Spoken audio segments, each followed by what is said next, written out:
Deputado, como é que um liberal, como o senhor é, enfim, firme liberal, pode conciliar a questão da abertura, da necessidade de Estado mínimo, com um Estado máximo, como foi esse Estado que a gente viveu, um Estado autoritário, uma ditadura militar? Como é que se coaduna esse liberalismo econômico com a questão política?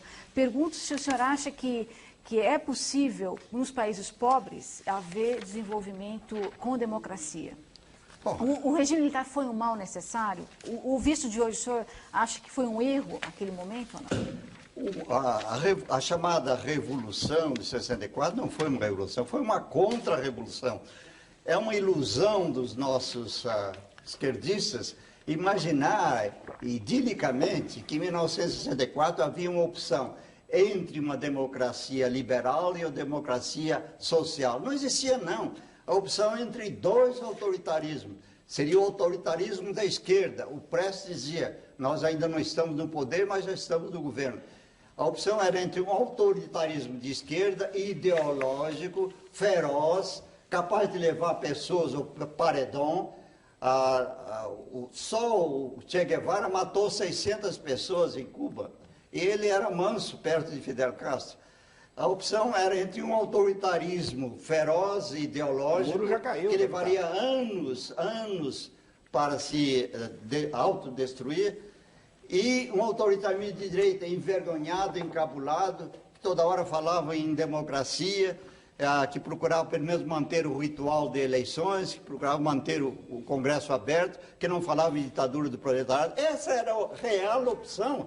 Eu fico indignado quando a esquerda brasileira apresentar a situação de 64 como sendo uma opção entre duas belas formas de democracia. A democracia mais liberal e a democracia social um pouco mais intervencionista. Não era isso, não.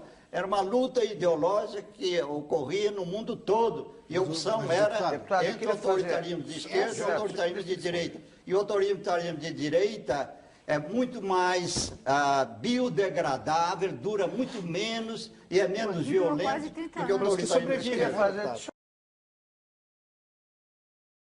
Todos os principais ex-guerrilheiros que se lançam na luta política costumam dizer que estavam lutando pela democracia.